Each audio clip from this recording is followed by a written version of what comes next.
Welcome back to Kochi over thinkers. ഇന്ന് നമ്മളുടെ കൂടെ ഉള്ളത് കൊച്ചിയിലെ നമ്മുടെ favourite psychiatrist doctor Thomas Rahel മത്തായിയാണ്. നിയർലി ഒരു ഡെക്കേഡോളം മെൻ്റൽ ഹെൽത്ത് ഫീൽഡിൽ എക്സ്പെർട്ടൈസ് ഉള്ള ഡോക്ടർ നിരവധി ആളുകളെ അവരുടെ മാനസിക യാത്രയെ സഹായിച്ചിട്ടുള്ള ഒരു വ്യക്തി കൂടിയാണ്. ഇന്നത്തെ എപ്പിസോഡിൽ നമ്മൾ സംസാരിക്കാൻ പോകുന്നത് കേരളത്തിലെ ഇപ്പോഴത്തെ ഏറ്റവും റെലവൻ്റ് ആയിട്ടുള്ള കീവേഡാണ് ഓപ്പറേഷൻ തൂഫാൻ. ഓപ്പറേഷൻ തൂഫാനെക്കുറിച്ചുള്ള ആശയങ്ങൾ, ലക്ഷ്യങ്ങൾ, സമൂഹത്തിൽ അതുണ്ടാക്കുന്ന എഫക്റ്റുകൾ, അത് നല്ലതും ചീത്തയും എല്ലാം നമ്മളിന്ന് ഡിസ്കസ് ചെയ്യുന്നത്. ഇപ്പോൾ ഡോക്ടർ, ആദ്യത്തെ ചോദ്യം, ഓപ്പറേഷൻ തൂഫാൻ. നമ്മളിപ്പോൾ സോഷ്യൽ മീഡിയയിൽ പോയാലും ന്യൂസ് പേപ്പറിൽ പോയാലും ടി വിയിൽ പോയാലും ന്യൂസ് ചാനൽ വെച്ചാലും എവിടെ നോക്കിയാലും ഓപ്പറേഷൻ തൂഫാൻ എന്നൊരു തരംഗമാണ്. കേരളത്തിൽ വർഷങ്ങളായിട്ട് ഓപ്പറേഷൻ തൂഫാൻ പോലുള്ള ആൻറ്റി ഡ്രഗ് ഓപ്പറേഷൻ നമ്മൾ നടത്തി പോവുക. അതിൽ ഡി ഹണ്ട് ഉണ്ട്, ഓപ്പറേഷൻ ചക്രവ്യൂഹം ഉണ്ട്, ഇപ്പോൾ ദാണ്ട് ഓപ്പറേഷൻ തൂഫാനും. ഇത് എല്ലാ ഓപ്പറേഷനും നടത്തിയിട്ട് പോലും സബ്സ്റ്റൻസ് യൂസ് ആൻഡ് അബ്യൂസ് കൂടിക്കൊണ്ടേയിരിക്കുകയാണ്. ഒരു സൈക്കാട്രിസ്റ്റ് എന്ന നിലയിൽ ഈ പ്രശ്നം മെച്ചപ്പെടുന്നതിന് പകരം എന്തുകൊണ്ടാണ് വഷളാകുന്നതെന്ന് സാറൊന്ന് പറയാം. ഓപ്പറേഷൻ തൂഫാൻ ഇപ്പോൾ നമ്മൾ എവിടെ തുറന്നു നോക്കിയാലും, സോഷ്യൽ മീഡിയയിൽ ഇപ്പോൾ ഇൻസ്റ്റാഗ്രാമിലാവട്ടെ അല്ലെങ്കിൽ ടി വി ചാനലുകളാവട്ടെ, മീഡിയ മൊത്തത്തിൽ കവർ ചെയ്യുന്നുണ്ട്. ഓപ്പറേഷൻ തൂഫാൻ ഇപ്പോൾ കൊടുമ്പിരി കൊണ്ടുകൊണ്ടിരിക്കുകയാണ് അല്ലേ. ഈ സമയത്ത് ഇങ്ങനെ ഒരു അഭിപ്രായം ഞാൻ പറയുമ്പോൾ നിങ്ങളിപ്പോൾ സ്ഥിരം കേൾക്കുന്ന അല്ലെങ്കിൽ എല്ലായിടത്തും കോമൺ ആയിട്ട് കേൾക്കുന്ന ഓപ്പറേഷൻ തൂഫാൻ കൈയടിക്കുന്ന തരത്തിലുള്ള ഒരു അഭിപ്രായമായിരിക്കില്ല അത്. കാരണം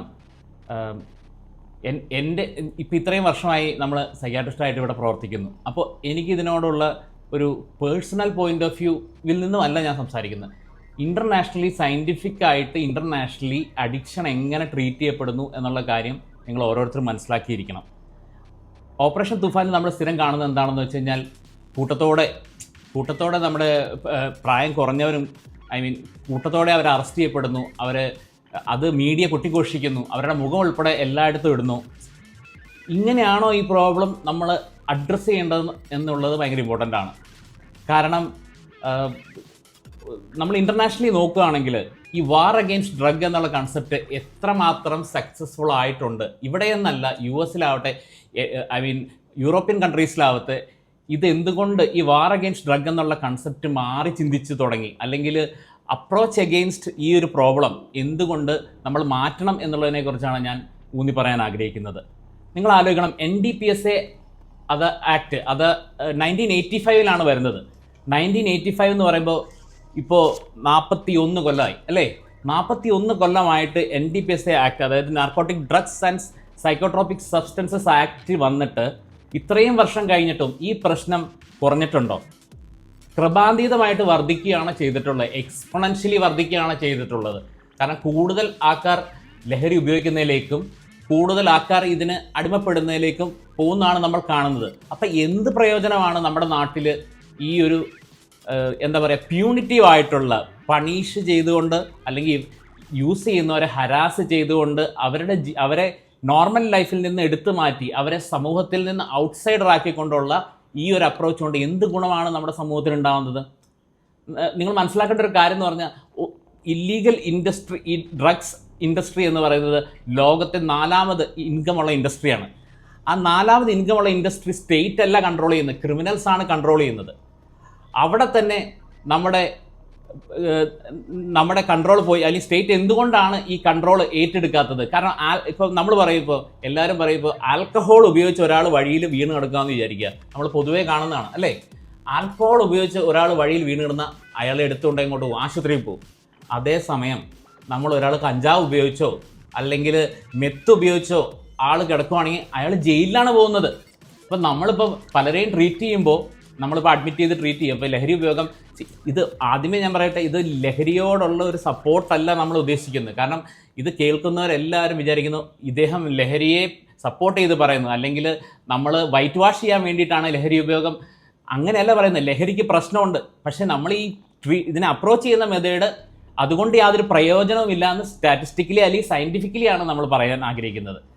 കഞ്ചാവ് അല്ലെങ്കിൽ മെത്ത് ഉപയോഗിച്ച് കിടക്കുന്ന ആളെ നമ്മൾ നേരെ ജയിലിലേക്കാണ് വിടുന്നത്. അപ്പം നമ്മളെ പല ക്ലയൻസും നമ്മൾ അഡ്മിറ്റ് ആയില്ലെങ്കിൽ അവർ ജയിലിൽ പോകും. അതേസമയം മദ്യം ഉപയോഗിച്ച് വരുന്നത് നമ്മൾ അയാളെ ട്രീറ്റ് ചെയ്യും. അപ്പം മദ്യം ഉപയോഗിക്കുന്ന പോലെ തന്നെ ഒരു വൾണറബിലിറ്റിയാണ് നമ്മളവിടെ അഡ്രസ്സ് ചെയ്യേണ്ടത്. കാരണം ഇപ്പോൾ നേരത്തെ നമുക്കറിയാം, ആത്മഹത്യാ ശ്രമം കുറ്റകരമായിരുന്ന നാടാണിത്. നിങ്ങളൊന്ന് ആലോചിച്ച് നോക്കണേ, നമ്മളിപ്പോൾ ആത്മഹത്യക്ക് വേണ്ടി ശ്രമിച്ചിട്ട് നമ്മൾ മരിച്ചില്ലെങ്കിൽ നമ്മൾ ജയിലിൽ കൊണ്ടുപോകും. അപ്പോൾ അത്രയും എന്താ പറയുക, അർത്ഥശൂന്യമായ ഒരു നിയമം നിലനിന്ന നാടാണിത്. ഈ അടുത്തിടയ്ക്ക് 2017 മെൻ്റൽ ഹെൽത്ത് കെയർ ആക്ട് വന്നപ്പോൾ മാത്രമാണ് അത് ഡീക്രിമിനലൈസ് ചെയ്തത്.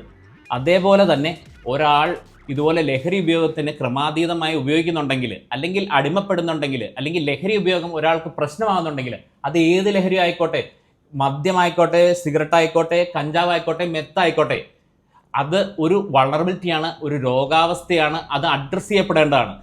നമ്മളിത് ഇല്ലീഗലാക്കി വെച്ചുകൊണ്ട് ഒരിക്കലും ഈ പ്രശ്നം അഡ്രസ്സ് ചെയ്യപ്പെടുന്നില്ല. അതാണ് എൻ്റെ പ്രൈമറി കൺസേൺ. കാരണം ഇപ്പം അങ്ങനെയാണെങ്കിൽ നിങ്ങൾ മദ്യം എങ്ങനെയാണ് ലീഗലായത് ഈ നാട്ടിൽ? കാരണം മദ്യം ഉണ്ടാക്കുന്ന പ്രശ്നങ്ങളെക്കുറിച്ച് ഇപ്പോൾ ആരും സംസാരിക്കാറ് പോലുമില്ല. ബട്ട് വാർ അഗെയിൻസ്റ്റ് ഡ്രഗ്സ് എന്ന് പറയുമ്പോൾ അതിനകത്ത് പോലും നമ്മൾ മദ്യം കൂട്ടാറില്ല. ഇപ്പോഴും സമൂഹത്തിൽ ഏറ്റവും കൂടുതൽ പ്രശ്നങ്ങൾ ഉണ്ടാക്കുന്നത് മദ്യമാണ്. കാരണം domestic violence, suicide, depression, road traffic accident, കരൾ സംബന്ധ രോഗം, ഹൃദ്രോഗം, ഇതെല്ലാം, അതായത് ഒരു 70-80% സമൂഹത്തിലെ പ്രശ്നവും ഉണ്ടാക്കുന്നത് മദ്യം തന്നെയാണ്. എന്നിട്ടും മദ്യത്തിന് ആ ഫോക്കസ് കൊടുക്കുന്നില്ല. അതേസമയം കഞ്ചാവ് അല്ലെങ്കിൽ മെത്ത തുടങ്ങിയവ ഭയങ്കര പ്രശ്നകരമായിട്ട് നമ്മൾ പറയുന്നു. നിങ്ങൾ ആലോചിക്കേണ്ട ഒരു കാര്യം എന്ന് വെച്ചാൽ, നമുക്ക് പരിചിതമല്ലാത്ത എല്ലാം ഭയങ്കര മാരകമായിട്ടുള്ള ലഹരിയാണെന്നാണ് നമ്മൾ പൊതുവെ പറയുന്നത്. കാരണം മെത്തോ കഞ്ചാവോ ഒന്നും ഉപയോഗിക്കുന്നത് നമ്മൾ പൊതുവെ ആൾക്കാർക്ക് പരിചിതമായിരുന്നില്ല നേരത്തെ. അതുകൊണ്ട് തന്നെ സമൂഹത്തിൽ അത് മാരക ലഹരിയായിട്ട് കണക്കാക്കപ്പെടുന്നു. ഇപ്പോൾ നമ്മളുടെ ഈ കണ്ടന്റ് ഏറ്റവും കൂടുതൽ റീച്ച് ഔട്ട് ചെയ്യാൻ പോകുന്നത് കേരളത്തിലെ ഓഡിയൻസിന് തന്നെയാണ്. അപ്പോൾ നമുക്ക് കേരള ആസ് എ സ്റ്റേറ്റ് ആയിട്ട് നമുക്ക് തൽക്കാലം എടുക്കാം. ഇപ്പോൾ കേരളയുടെ മെൻ്റൽ ഹെൽത്ത് ക്രൈസിസ് ഉണ്ട്. ഇതിൽ ആങ്സൈറ്റി വരുന്നുണ്ട്, ഒറ്റപ്പെടൽ വരുന്നുണ്ട്. ഇപ്പോൾ നമ്മൾ പുതുതായിട്ട് നമ്മൾ അക്നോളജ് ചെയ്യാൻ തുടങ്ങിയ Gulf returning isolation, student pressure, ഇതുപോലത്തെ ഒരുപാട് കാര്യങ്ങൾ കേരളത്തിൻ്റെ ഒരു മെൻ്റൽ ഹെൽത്ത് ക്രൈസിസിൽ പെടുന്നതാണ്. അതെ, ഇതും സബ്സ്റ്റൻസ് യൂസിൻ്റെ വർധനവും തമ്മിൽ എന്തെങ്കിലും ഒരു കണക്ഷൻ ഉണ്ടോ? ഈ ആളുകൾ ട്രീറ്റ് ചെയ്യപ്പെടാത്ത ഒന്നിന് മെഡിക്കേഷൻ ചെയ്യുവാണോ? Are people medicating something that isn't even being treated? Definitely ഞാൻ പറഞ്ഞില്ലേ, മെൻ്റൽ ഹെൽത്ത് ഗ്യാപ്പ്, അതായത് മാനസികാരോഗ്യ പ്രശ്നങ്ങൾ. ഇപ്പോൾ സ്റ്റുഡൻസിനുള്ള പ്രഷർ, അല്ലെങ്കിൽ ഞാൻ വർഷങ്ങളോളം പഠിച്ചിട്ടും നമുക്ക് തുച്ഛമായ ശമ്പളത്തിന് ജോലി ചെയ്യേണ്ടി വരുന്ന ഒരു യുവജനതയുടെ പ്രശ്നങ്ങൾ, അല്ലെങ്കിൽ ആൻസൈറ്റി ആവട്ടെ, ഡിപ്രഷൻ ആവട്ടെ, സോഷ്യൽ ആൻസൈറ്റി ആവട്ടെ. ഇപ്പോൾ സോഷ്യൽ ആൻസൈറ്റി ഉള്ള ആൾക്കുണ്ടല്ലോ, ഒരു ഇൻ്റർവ്യൂവിന് പോയി കഴിഞ്ഞാൽ അയാൾക്ക് എന്തോരം കാര്യങ്ങൾ അറിയാമെങ്കിലും വാവർക്കാൻ പറ്റത്തില്ല. അപ്പോൾ ഞാൻ പറഞ്ഞ ആ ഒരു ഒറ്റ കാരണം കൊണ്ട് എത്ര ഇൻ്റർവ്യൂ അറ്റൻഡ് ചെയ്തിട്ടാണ് ഒരാൾക്ക് ഈ നാട്ടിൽ ജോലി കിട്ടുന്നതെന്ന് നിങ്ങൾ ആലോചിക്കണം.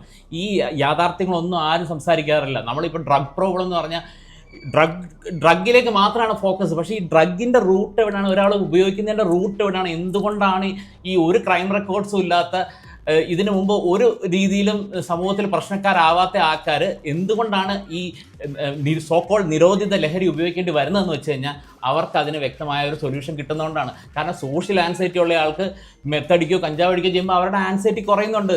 കാരണം നമ്മുടെ മെൻ്റൽ ഹെൽത്ത് ഗ്യാപ്പ് എന്ന് പറയുന്നത്, അതായത് മെൻ്റൽ ഹെൽത്ത് ഫെസിലിറ്റീസിലേക്ക് ഉള്ള ഒരു ആക്സസ് ഇവിടുത്തെ ഒരു സാധാരണ പൗരന് വളരെ കുറവാണെന്ന് പറഞ്ഞാൽ അത്രമാത്രം സ്റ്റിഗ്മയുണ്ട്. ഒരു സൈക്യാട്രിസ്റ്റിൻ്റെ അടുത്ത് പോകുക എന്ന് പറഞ്ഞാൽ ആരെങ്കിലും ഈസി ആയിട്ട് എടുക്കുന്ന കാര്യമാണോ? അല്ലെങ്കിൽ ഒരു കല്യാണാലോചന വന്നു കഴിഞ്ഞപ്പോൾ നമ്മൾ ആദ്യം ചോദിക്കുന്നത് ഇയാൾ മാനസികാരോഗ്യത്തിന് കൺസൾട്ട് ചെയ്തിട്ടുണ്ടോ എന്നുള്ളതല്ലേ. അപ്പം നമുക്കൊരു പ്രശ്നം ഉണ്ടെങ്കിൽ പോലും ഇവിടെ ആരും ലെജിറ്റിമേറ്റ് ആയിട്ടുള്ള വഴിയിൽ അത് ട്രീറ്റ് ചെയ്യാൻ നോക്കുന്നില്ല. പക്ഷെ അയാൾ ഇല്ലെജിറ്റിമേറ്റ് ആയ വഴിയിൽ ഇതേ ഡ്രഗ്സ് ഉപയോഗിക്കുമ്പോൾ, അതായത് നമ്മുടെ ഇപ്പോൾ സൈക്യാട്രിയിലും മറ്റും ഉള്ള രീതികളും അല്ലെങ്കിൽ മെഡിക്കേഷൻസും വളരെ ടൈട്രേറ്റഡ് അല്ലെങ്കിൽ കൺട്രോൾഡ് ആയിട്ടുള്ള ഒരു കൈൻഡ് ഓഫ് മാനേജ്മെൻ്റ് ആണ്. അതേസമയം ലഹരി തരുന്നത് അൺകൺട്രോൾഡ് അല്ലെങ്കിൽ ഒരു റോ ആയിട്ടുള്ള ഒരു എനർജി അല്ലെങ്കിൽ ഒരു എന്താ പറയുക ഇൻ്റർവെൻഷനാണ് തരുന്നത്. പക്ഷേ നമ്മൾ ഈ സൈഡ്, അതായത് പ്രോപ്പർ മെൻ്റൽ ഹെൽത്ത് ഫെസിലിറ്റീസിലേക്ക് ആക്സസ് ഇല്ലാത്തതുകൊണ്ട് തന്നെ മറ്റേത് ഉപയോഗിക്കാൻ ആൾക്കാർ നിർബന്ധിതരാകുകയാണെന്ന് ഞാൻ പറയും. അവിടെ ഞാൻ പറഞ്ഞില്ലേ, ഇപ്പോൾ സോഷ്യൽ ആൻസൈറ്റി പലരും എത്ര ഇപ്പോൾ നമ്മൾ ക്ലയൻസിനോട് സംസാരിച്ചാലേ എത്ര പേര് ഇപ്പം ലഹരി ഉപയോഗിച്ചിട്ട് മെത്തടിച്ചിട്ട് ഇൻ്റർവ്യൂവിന് പോകുന്നുണ്ട്. അപ്പോൾ നമുക്ക് കോൺഫിഡൻ്റ് ആയിട്ട് പറയാൻ പറ്റും ജോലി കിട്ടും, അല്ലെങ്കിൽ അയാൾക്ക് കിട്ടൂല. ഇത് ജീവിത പ്രശ്നമല്ലേ? നിങ്ങളെന്താ അങ്ങനെ ആലോചിക്കാത്തത്? കാരണം ഒരു കാലത്തും പണിയെടുക്കാൻ എനർജി ഇല്ലാത്തവർ, ADHD-ക്കാർ, ഇവരാരും ട്രീറ്റ്മെൻറ്റ് എടുക്കാൻ ഈ നാട്ടിൽ സമ്മതിക്കത്തില്ല എന്ന് പറഞ്ഞാൽ ജനം സമ്മതിക്കത്തില്ല. നമുക്ക് ആഗ്രഹം ഉണ്ടെങ്കിലും ഞാൻ പറഞ്ഞില്ല അതിൻ്റെ ഇത്ര സ്റ്റിഗ്മ, അയ്യോ സൈക്കാട്രിസ്റ്റിൻ്റെ അടുത്ത് പോയോ, അല്ലെങ്കിൽ ഇങ്ങനെ പറഞ്ഞ് ചുറ്റുമുള്ളവരവരെ വെറുപ്പിക്കുകയോ അല്ലെങ്കിൽ ചുറ്റുമുള്ളവരവരെ ചാപ്പ കുത്തുകയോ ചെയ്യുന്നുണ്ട്. അപ്പോൾ അവർ ഈ ലഹരി ഉപയോഗിക്കുമ്പോൾ അവരുടെ പ്രശ്നം സോൾവ് ആവുന്നു. അപ്പോൾ ഇത് മനസ്സിലാക്കാതെ നമ്മൾ ഇവരെ ഹാൻഡ് പിക്ക് ചെയ്ത് ജയിലിലിട്ട് എത്ര നമ്പർ, ഇപ്പോൾ ഓപ്പറേഷൻ തൂഫാനിൽ തന്നെ പറയുന്ന നമ്പർ കേട്ടിട്ട് സത്യം പറഞ്ഞാൽ മനസ്സ് വിഷം വരുന്നു. എല്ലാവരും അത് കൈയടിച്ച് പാസ്സാകുകയാണ് ചെയ്യുന്നത്. മീഡിയ പോലും ഒരു വോയിസ് പോലും ഇല്ലാത്തതുകൊണ്ടാണ് നമുക്കിത് സംസാരിക്കേണ്ടി വരുന്നത് പോലും. കാരണം ഈ നമ്മുടെ തന്നെ പിള്ളേരെ സിറ്റിസൺസിനെ അകത്തിടുമ്പോൾ നമ്മൾ എന്താണ് അതിൽ പ്രൂവ് ചെയ്യാൻ ശ്രമിക്കുന്നത്? കാരണം അതുകൊണ്ട് തന്നെ മെൻ്റൽ ഹെൽത്ത് പ്രശ്നങ്ങളിലേക്ക് പ്രോപ്പർ ആക്സസ് ഇല്ലാത്തതുകൊണ്ടാണ് ഓരോ വ്യക്തിയും മിക്കവാറും കേസിൽ, അല്ലാതെ അടിച്ചാർമാദിക്കാനല്ല, ഇത്രയും റിസ്ക് എടുത്ത് നമ്മൾ ഇത്രയും പൈസ മുടക്കി ഈ സാധനം എടുക്കുന്നുണ്ടെങ്കിൽ നമുക്കതിന് ലൈഫ് ഈസി ആക്കുന്നുണ്ട് എവിടെയൊക്കെയോ. ഇത് മനസ്സിലാക്കി, ഇതിപ്പോൾ ഞാൻ പറയുന്നതല്ല, ഇത് പുതിയതായിട്ട് വരുന്ന ഈ ഡ്രഗ് മാനേജ്മെൻറ്റ് പോളിസീസിൽ ലോകമെമ്പാടും പറയുന്ന കാര്യമാണ്. അല്ലാതെ എൻ്റെ പേഴ്സണൽ ഒപ്പീനിയൻ പറയാൻ ഒരു സയൻറ്റിഫിക് എക്സ്പേർട്ട് എന്നുള്ള രീതിയിൽ എനിക്ക് പറ്റത്തില്ല, ഞാൻ പറയത്തുമില്ല. ഈ പ്രശ്നം സോൾവ് ആക്കണമെങ്കിൽ ഈ അടിസ്ഥാനപരമായിട്ട് നമ്മൾ ഇതിനൊരു ക്രൈമായിട്ട് കാണുന്നത് നിർത്തണം. ഇതൊരു സോഷ്യൽ ജസ്റ്റിസ് ഇഷ്യൂ അല്ല എന്നുള്ളത് എല്ലാവരും വ്യക്തമായിട്ട് മനസ്സിലാക്കണം.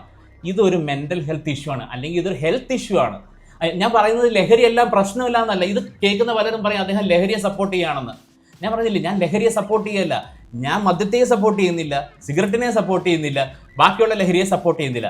പക്ഷേ എല്ലാം ബാലൻസോടുകൂടി അത് എന്താണ് എന്ന് മനസ്സിലാക്കി വേണം നമ്മളത് മാനേജ് ചെയ്യാൻ. അല്ലാതെ ഒരു കൂട്ടം ആൾക്കാർ ജയിലിൽ അടച്ചുകൊണ്ടോ അല്ലെങ്കിൽ ഒരു കൂട്ടം ആൾക്കാർ സമൂഹത്തിൽ നിന്ന് പുറത്താക്കിക്കൊണ്ടോ നമ്മുടെ തന്നെ കുഴി തോണ്ടുകയാണെന്ന് എനിക്ക് തോന്നുന്നു. നമ്മുടെ തന്നെ യുവാക്കളുടെ മൊറൽ നമ്മൾ തകർക്കുകയാണ് അവിടെ.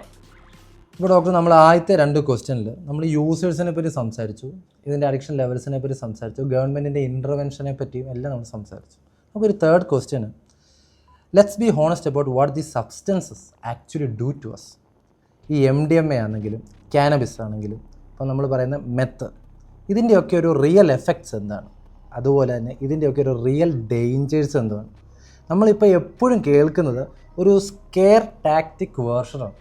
നിന്നെ ഇത് ഉപയോഗിച്ചാൽ നിന്നെ പോലീസ് പിടിക്കും, നിന്നെ കൊല്ലും, നീ ഡ്രഗ് അഡിക്റ്റ് ആവും, നീ ബിൽഡിങ്ങിനെ മുകളിൽ നിന്ന് ചാടും. എല്ലാവരും ഒരു സ്കെയർ ടാക്റ്റിക് വേർഷനാണ് ഇതിനെ പറയുന്നത്. പക്ഷേ എനിക്ക് ഡോക്ടറിൻ്റെ നിന്ന് വേണ്ടത് ഒരല്പം കൂടെ ഒരു ക്ലിനിക്കൽ പ്യുവർ വേർഷനാണ്.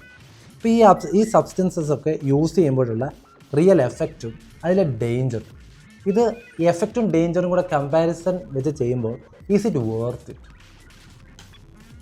ഇതിൻ്റെ നമ്മളിപ്പോൾ ഒരു സാധനം പഠിക്കണമെങ്കിൽ തന്നെ ഞാൻ പറഞ്ഞു, ഇപ്പോൾ ഒരു ലഹരി പദാർത്ഥം നമുക്ക് പഠിക്കണമെന്ന് വിചാരിച്ചാൽ തന്നെ ആ ഒരു പഠിക്കാനുള്ള ആക്സസ് അല്ലെങ്കിൽ ഒരു ക്ലിയറൻസ് കിട്ടണമെങ്കിൽ, എത്തിക്കൽ കമ്മിറ്റി ക്ലിയറൻസ് അതുപോലത്തെ കാര്യങ്ങൾ കിട്ടണമെങ്കിൽ തന്നെ ഇത് ഇല്ലീഗലാകുമ്പോൾ കുറച്ച് ഡിഫിക്കൽട്ടാണ്. ഞാൻ പറയാൻ കാരണം എന്താണെന്ന് വെച്ചാൽ, സിഗരറ്റിൻ്റെ എഫക്റ്റ് നമ്മൾ കേട്ടിട്ടുണ്ടല്ലോ. ഇപ്പോൾ ഹൃദ്രോഗം ഉണ്ടാക്കും, അല്ലെങ്കിൽ ഇപ്പോൾ ക്ലോട്ട് കൂടുതലുണ്ടാക്കും, അങ്ങനെ സ്ട്രോക്കിന് കാരണമാവുന്നതൊക്കെ നമ്മൾ പഠിച്ചിട്ടുണ്ട്. അതുപോലെ മദ്യത്തിനെ പറ്റിയും നമുക്ക് കാര്യമായിട്ട് ഡേറ്റയുണ്ട്.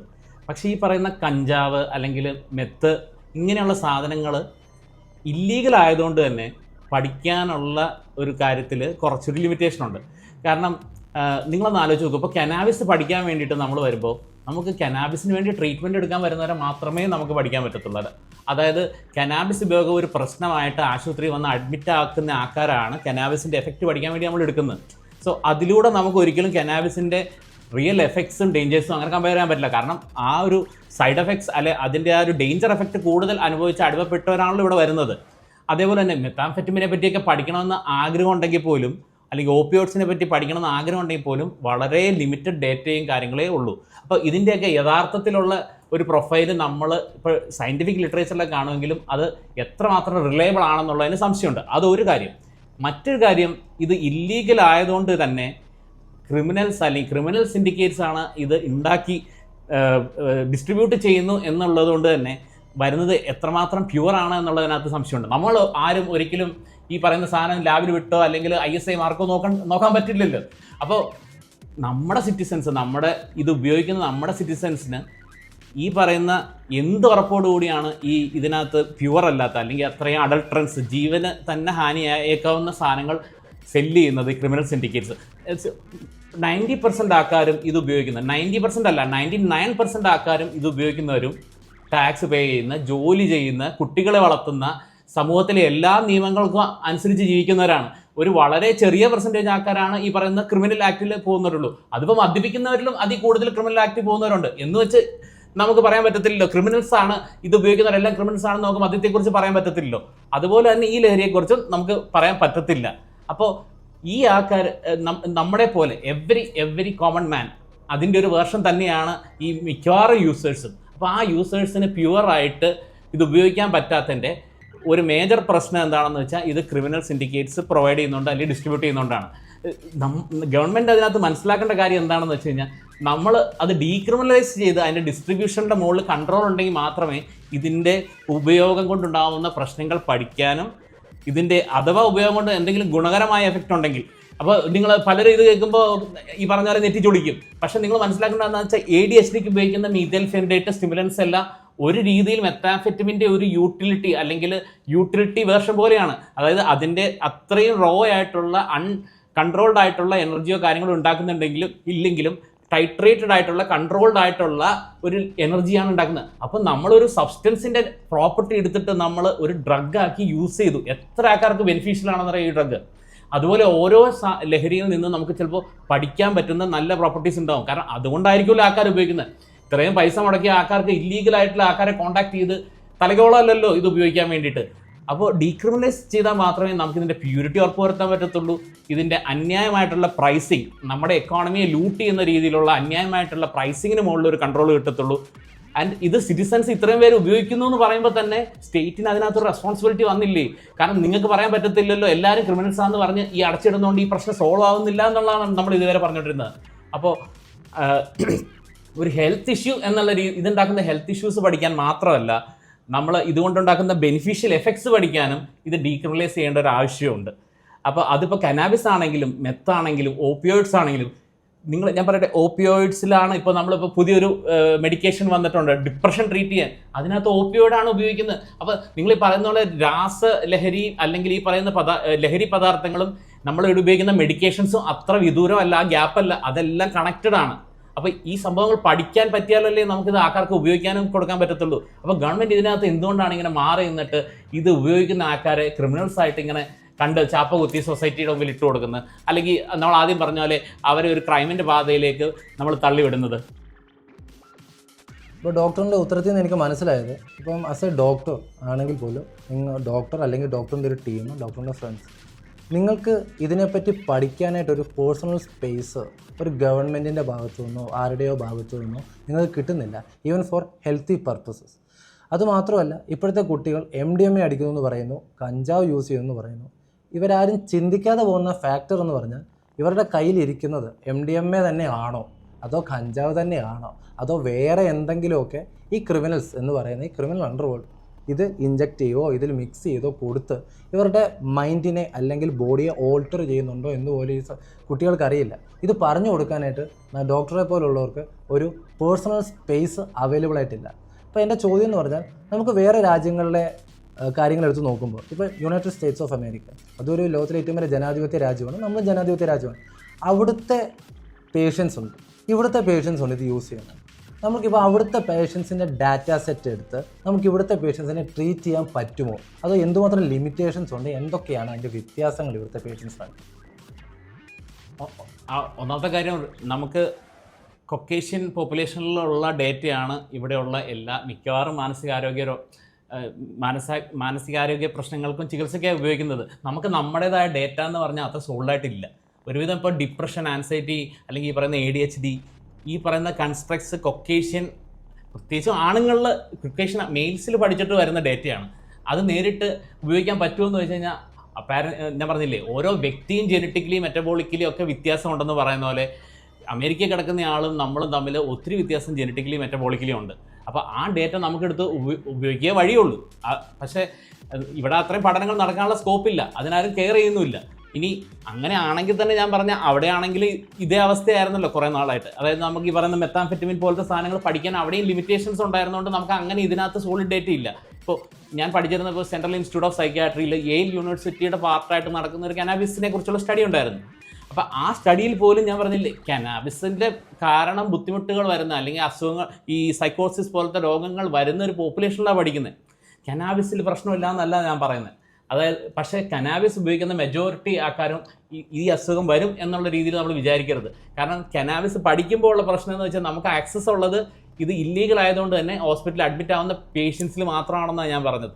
അപ്പോൾ ADHDയിൽ ഈ പറയുന്ന സംഭവം ഉപയോഗിക്കുന്നു എന്ന് പറഞ്ഞ പോലെ ADHDയിൽ ഞാൻ പറഞ്ഞു സ്റ്റിമുലൻസ് ADHDയിൽ ഉപയോഗിച്ചതാണ് ഈ മെൻ്റൽ ഹെൽത്ത് റിലേറ്റഡ് ആയിട്ടുള്ള ഏറ്റവും വലിയ ചേഞ്ചസിൽ ഒന്ന്. കാരണം ഏറ്റവും വലിയ നേട്ടങ്ങളിലൊന്ന്, ADHD പോലത്തെ ഒരു സ്ലോ ബേൺ കില്ലർ ആയിട്ടുള്ള ഒരു അസുഖത്തെ, ഒരു ഡിസോർഡറിനെ ടാക്കിൾ ചെയ്യാൻ നമുക്ക് സാധിച്ചത് ഒരു സ്റ്റിമുലൻ്റ് ആക്ഷനുള്ള ഡ്രഗ് വന്നപ്പോഴാണ്.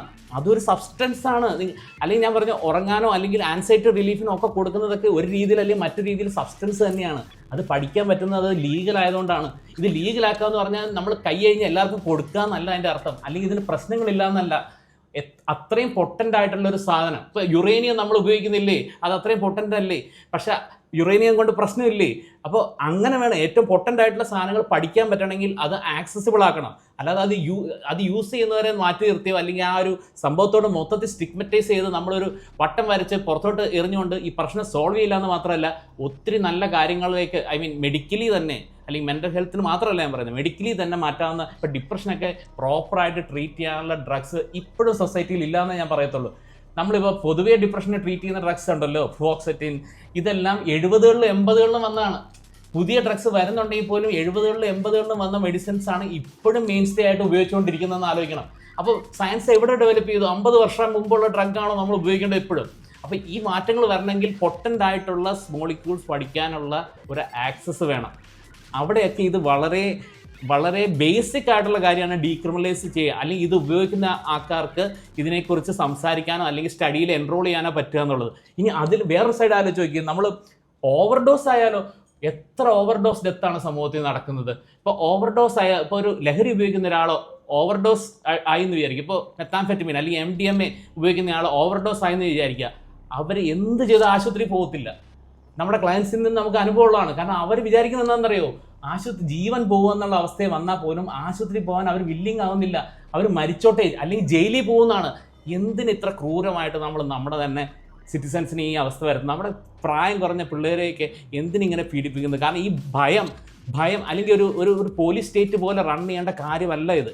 ഇതൊരു ഹെൽത്ത് ഇഷ്യൂ ആണ്, ഇതൊരു സോഷ്യൽ ജസ്റ്റിസ് ഇഷ്യൂ അല്ല. അത് നിങ്ങളെല്ലാവരും ഓർത്തിരിക്കണം. People are getting very scared to seek out medical help if they are related to any of these drug issues. അതിപ്പോൾ നമുക്ക് ഇപ്പോൾ ഗവൺമെൻറ്റിനാണെങ്കിലും നമ്മുടെ ലോ എൻഫോഴ്സ്മെൻറ്റിനാണെങ്കിലും ആർക്കാണെങ്കിലും അതിൽ നിന്ന് നമുക്കത് ഹെൽപ്പ് ചെയ്യാൻ പറ്റുന്നതാണ്. ഇപ്പോൾ ഒരു സബ്സ്റ്റൻസ് യൂസ് ചെയ്യുന്ന ഒരാളെ സംബന്ധിച്ച് ഈ ന്യൂസും ഈ ഹെഡ്ലൈൻസും എല്ലാം കാണുമ്പോൾ ഹീസ് ഗെറ്റിംഗ് അഫ്രൈഡ്. അതിനകത്ത് help is not on the way. കാരണം അവനെ ക്രൈമായിട്ട് അതിന് പണിഷ്മെൻറ്റിനുള്ള പേടിയാണ് അവനത് കിട്ടുന്നത്. ഒരിക്കലും ഒരു ഹെൽപ്പ് വരുന്നു എന്ന് അവൻ ഒരിക്കലും ചിന്തിക്കുന്നില്ല. അവിടെയാണ് നമ്മൾ ചെറുതായിട്ട് ഒന്ന് ഇമ്പ്രൂവ് ചെയ്യണമെന്ന് നമുക്ക് തോന്നുന്നത്. നമ്മുടെ സൊസൈറ്റി ആൻഡ് സിസ്റ്റം ഇമ്പ്രൂവ് ചെയ്യണമെന്ന് തോന്നുന്നു. ഡോക്ടർ, എൻ്റെ നെക്സ്റ്റ് ക്വസ്റ്റ്യൻ നമ്മളുടെ ഈ ഹോൾ കോൺവെർസേഷൻ്റെ ഏറ്റവും വലിയൊരു സോളായിട്ടുള്ളൊരു ക്വസ്റ്റ്യനാണ്. അപ്പം ഈ ക്വസ്റ്റ്യൻ എന്ന് പറഞ്ഞാൽ, why are some people, not everyone, some people more prone to addiction than the others? ഇതിലൊരു ബയോളജിക്കലോ ജനറ്റിക്കലോ ഒരു വ്യത്യാസമുണ്ടോ? കാരണം ദ നാരേറ്റീവ് എന്ന് പറയുന്നത് എപ്പോഴും weak willpower is equal to more drug usage എന്നാണ്. ഇത് ആക്ച്വലി ശരിയാണോ? എൻ്റെ ഒരു പേഴ്സണൽ അഭിപ്രായത്തിൽ തന്നെ എനിക്ക് ഒരുപാട് ഫ്രണ്ട്സിനെ അറിയാം. അവർ ഒരുമിച്ചായിരിക്കും ഈ ഡ്രഗ് യൂസ് ചെയ്യാൻ തുടങ്ങിയത്. പക്ഷേ 5 പേരുണ്ടെങ്കിൽ 4 പേരും ഇത് യൂസ് ചെയ്യുന്ന ലെവലിലേ ആയിരിക്കില്ല ദ 5th പേഴ്സൺ യൂസസ്. അവനത് യൂസ് ചെയ്ത് അബ്യൂസ് ചെയ്ത് അങ്ങനെയൊക്കെ എത്തുകയാണ്. പക്ഷേ ഈ 5 പേരും ഫ്രണ്ട്സായിട്ട് നിൽക്കുകയാണ്. എന്താണ് അതിൽ തമ്മിലുള്ള വ്യത്യാസം? ഈ ഒരൊറ്റ പേഴ്സണെ ബാക്കി 4 പേരിൽ നിന്നും ഈ ഒരു കാര്യത്തിൽ മാത്രം വ്യത്യസ്തനാക്കുന്ന സംഗതി എന്താണ്? അവരൊരുമിച്ചാണ് ട്രിപ്പ് പോകുന്നത്, അവരൊരുമിച്ചായിരിക്കും പഠിക്കുന്നത്, ചിലപ്പോൾ ഒരുമിച്ചൊക്കെ ആയിരിക്കും ജീവിക്കുന്നത് പോലും. പക്ഷേ ഈ ഒരൊറ്റ പേഴ്സൺ, ഇപ്പം നമുക്കും കൂട്ടുകാരുമാണ്, നമുക്ക് ഹൈലി റിലേറ്റ് ചെയ്യാൻ പറ്റാത്തൊരു കൈയാണ്, നമ്മുടെ ഫ്രണ്ടാണ്, നമ്മുടെ ബ്രദറാണ്, but he is more addicted to a particular substance more than all of us combined എന്ന് നമുക്ക് തോന്നിപ്പോകും. ഇതെന്തുകൊണ്ടാണ് ഡോക്ടർ വരുന്നത്? ഇതൊരു ഡിസോർഡർ ആണ്, അല്ലെങ്കിൽ നമ്മൾ ഒരു ചുമ്മാ സുഖിച്ച് ആർമാദിക്കാൻ വേണ്ടിയിട്ട് ആൾക്കാർ ലഹരി ഉപയോഗിക്കുന്നതല്ല എന്ന് പറയാൻ കാരണം എന്താണെന്ന് വെച്ചാൽ, ഇതിന് ഡെഫിനറ്റ് ആയിട്ടുള്ള ഒരു ബയോളജിക്കൽ അണ്ടർപിന്നിങ് ഉള്ളതുകൊണ്ടാണ്.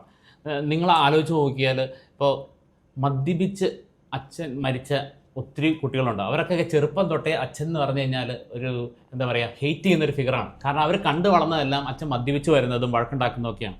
അപ്പോൾ അവർ ചെറുപ്പത്തിലേ തീരുമാനിക്കും, മദ്യം ഞാൻ തൊടത്തില്ല എന്ന് തീരുമാനിക്കും. ആ ഒരു വ്യക്തി വളർന്നു വരുമ്പോൾ എന്തെങ്കിലും ഒരു ക്രൈസിസിൽ പെട്ടിട്ട് മദ്യം ഒന്ന് ചെറുതായിട്ട് തുടങ്ങിയെന്ന് വിചാരിക്കുക. ഓക്കെ, ഞാൻ എൻ്റെ സുഹൃത്തുക്കളിൽ കണ്ടിട്ടുണ്ട്, ക്ലയൻസിൽ കണ്ടിട്ടുണ്ട്. വൺസ് സ്റ്റാർട്ടഡ് അവർ പിന്നെ ആ ലൂപ്പിൽ പോകുന്നതാണ്. അതായത് നമ്മുടെ തലയിൽ റിവാർഡ് സർക്യൂട്ട്, അങ്ങനെ നമ്മുടെ ന്യൂറോ ബയോളജിക്കലായിട്ട് തലയിലുള്ള വയറിംഗ് ഉണ്ടല്ലോ, ആ വയറിങ്ങിൽ ജനറ്റിക്കലി നിങ്ങൾ ഇതിന് വേണ്ടിയിട്ടുള്ള ഒരു ആസക്തി അതിനകത്തുണ്ടെങ്കിൽ, നമ്മൾ വൺസ് ആ ഒരു സബ്സ്റ്റൻസിനോട് നമ്മൾ ഇൻട്രൊഡ്യൂസ്ഡ് ആയി കഴിഞ്ഞാൽ പിന്നെ നമ്മൾക്ക് ഒരു പപ്പറ്റ് പോലെയാണ്. അതായത് ഈ പറഞ്ഞ പോലെ എല്ലാവരും ഒരുമിച്ച് ഉപയോഗിക്കുന്നത് കണ്ടിട്ടുണ്ടല്ലോ. ഇപ്പോൾ ബിഞ്ച് ഡ്രിങ്കിങ് പാറ്റേൺ നിങ്ങൾ കണ്ടിട്ടുണ്ടോ എന്ന് എനിക്കറിഞ്ഞില്ല. കാരണം ഒരു വെള്ളമടി തുടങ്ങി കഴിഞ്ഞാൽ പിന്നെ നിർത്താൻ പറ്റില്ല. കാരണം ഇന്നടിക്കും, നാളെ അടിക്കും, മറ്റന്നാളടിക്കും, കുഴഞ്ഞ് വീഴുന്ന വരെ മദ്യപിക്കും, ഫുഡ് വരെ അവോയ്ഡ് ചെയ്ത് മദ്യപിക്കും. അപ്പം ഇങ്ങനെ ഒരു വ്യക്തി, ഇപ്പോൾ ഞാൻ പലപ്പോഴും കണ്ടിട്ടുണ്ട് ആൾക്കാർ കഷ്ടപ്പെട്ട് മദ്യം നിർത്തി വർഷങ്ങളോളം ഇരുന്നിട്ട് പിന്നെ സുഹൃത്തുക്കളുടെ ഒരു ഗെറ്റ് ടുഗദറിന് വരുമ്പോൾ ആരെങ്കിലും പറയും എടാ ഓരെണ്ണം കഴിക്കുക, പഴയ ഓർമ്മയ്ക്ക് ഓരെണ്ണം കഴിക്കാൻ പറയും. ആ ഓരെണ്ണം കഴിപ്പിച്ചിട്ട് അവനങ്ങ് പോവും. പിന്നെ ഇവനത് പിന്നെ തലയിൽ കയറി കഴിയുമ്പോൾ പിന്നെ അവൻ മെഷീൻ പോലെ അവൻ അതിനകത്ത് ലൂപ്പിൽ കറങ്ങി പോവാണ്. അത്രയും സ്ട്രോങ് ആയിട്ടുള്ള ആ വയറിങ് ആർക്ക് കിട്ടിയാലും അയാൾ അതിനകത്ത് അഡിക്റ്റഡ് ആവും. അല്ലാതെ നമ്മൾ വിചാരിക്കുന്ന പോലെ ഒരു വിൽ പവറോ അങ്ങനത്തെ ഒരു കാര്യമല്ല. ഇപ്പോൾ PT ഉഷ ആണെങ്കിലും പനി പിടിച്ചാൽ കിടക്കൂല്ലേ. ഞാൻ പറഞ്ഞ ഒരു രോഗാവസ്ഥ വന്നു കഴിഞ്ഞാൽ നമ്മളെല്ലാവരും സൈഡാവും. അതിനകത്ത് വിൽ പവറിനോ അല്ലെങ്കിൽ നമ്മുടെ ക്യാരക്ടറിനോ പേഴ്സണാലിറ്റിക്കോ ഒന്നും യാതൊരു റോളും ഇല്ല. അങ്ങനെ ഇക്വേറ്റ് ചെയ്യുന്നത് തെറ്റാണ്. കാരണം നിങ്ങൾ ആ വ്യക്തിയെ തന്നെ സോബറായിട്ട് ആലോചിച്ച് നോക്ക്. കാരണം പലപ്പോഴും പറയും കള്ളു കുടിച്ചാൽ വളരെ മോശക്കാരനാണ്. സോബറായിട്ടിരിക്കുമ്പോൾ അതിപ്പോൾ എന്തുകൊണ്ടാണ് അപ്പോൾ അത്രയും വ്യക്തി ആ ചേഞ്ച് വരുന്നത്? അപ്പോൾ ആ വ്യക്തിയുടെ ഉള്ളിൽ നിന്നുള്ള ക്യാരക്ടർ കൊണ്ടോ പേഴ്സണാലിറ്റി കൊണ്ടാണോ അയാളത് ഓപ്റ്റ് ചെയ്യുന്നത്? ഒരു രോഗം പോലെ അല്ലെങ്കിൽ നമുക്ക് നിയന്ത്രണമില്ലാത്ത എല്ലാവർക്കും ക്യാൻസർ വരുന്നില്ലല്ലോ. സിഗരറ്റ് വലിക്കുന്ന എല്ലാവർക്കും ക്യാൻസർ വരുന്നുണ്ടോ? അല്ലെങ്കിൽ നമ്മൾ പല റിസ്ക് ഫാക്ടേഴ്സും പറയുമെങ്കിലും മദ്യപാനം കാരണം ഇന്ന പ്രശ്നം വരുന്നു, ലിവറിന് പ്രശ്നം വരുമെന്ന് പറയും. പക്ഷേ എല്ലാവർക്കും ആ പ്രശ്നം വരുന്നുണ്ടോ? അപ്പോൾ ഇതിനകത്തൊക്കെ ജെനറ്റിക് ആൻഡ് ബയോളജിക്കൽ സാധനത്തിനുള്ള ഒരു ഇമ്പോർട്ടൻറ്റ് റോൾ നമ്മൾ മറക്കരുത്. അല്ലാതെ ഒരു വ്യക്തി സ്വന്തമായിട്ട് ചൂസ് ചെയ്ത് എന്നാൽ പിന്നെ അടിച്ചങ്ങ് ആർമാദിക്കാമെന്ന് വിചാരിച്ച് ചെയ്യുന്നതല്ല. കാരണം പലപ്പോഴും ആ ഒരു അച്ഛൻ കുട്ടികളുടെ തലയെ തൊട്ട് സത്യം ചെയ്യുമ്പോൾ അയാൾ അത് ഉദ്ദേശിച്ച് തന്നെയാണ് സത്യം ചെയ്യുന്നത്, അല്ലാതെ കുട്ടികളെ പറ്റിക്കാൻ വേണ്ടിയിട്ടല്ല. ഇത്രയും കാര്യങ്ങൾ കയ്യിൽ നിന്ന് നഷ്ടപ്പെട്ട് ഒലിച്ച് പോയിക്കൊണ്ടിരിക്കുമ്പോൾ നമ്മൾ എന്തുകൊണ്ടാണ് അത് ചൂസ് ചെയ്യേണ്ടി വരുന്നത് ലഹരി? കാരണം അത് അത്രയും നമ്മൾക്ക് നമ്മുടെ തലയിൽ അതിനുള്ള വയറിങ് അല്ലെങ്കിൽ ആസക്തി ജെനറ്റിക്കലി ഉള്ളതുകൊണ്ടാണ്. അത് ഒരാളുടെ കുറ്റമാണോ? ഒരാൾ ചെയ്യുന്ന തെറ്റാണോ? ഒരു ക്രൈമാണോ?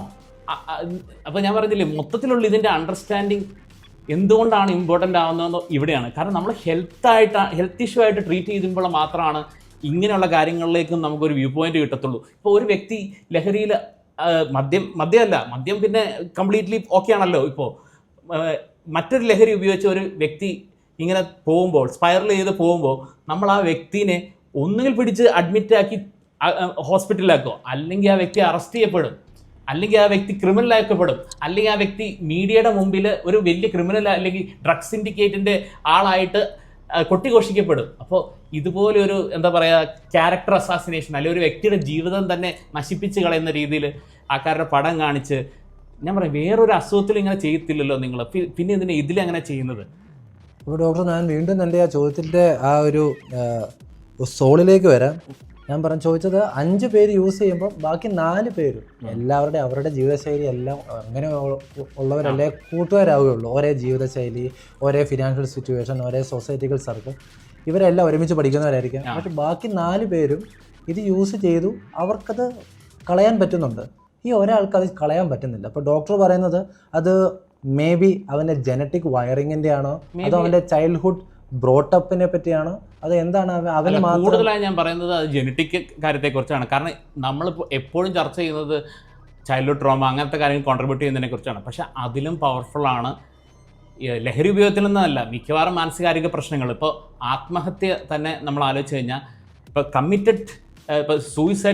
കംപ്ലീറ്റഡ് സൂയിസൈഡ് ചെയ്യുന്നവരെ നോക്കിയാൽ അറിയാം അവരുടെ ഫാമിലിയിലും ആ ഹിസ്റ്ററി ഉണ്ടാകാറുണ്ട്. സാധാരണ അച്ഛനോ അല്ലെങ്കിൽ അമ്മാവനോ എവിടെയെങ്കിലും ആ ഹിസ്റ്ററി ഉണ്ടാവും. അപ്പോൾ ഇങ്ങനെയുള്ള എല്ലാ കാര്യങ്ങളും ഒരു ജെനറ്റിക് അല്ലെങ്കിൽ ബയോളജിക്കൽ ഓർഗാനിക് റീസൺ ഉണ്ടെന്നാണ് ഞാൻ പറഞ്ഞത്. അപ്പോൾ 5 പേരിൽ കുടിച്ചെന്ന് നിങ്ങൾ പറഞ്ഞല്ലോ.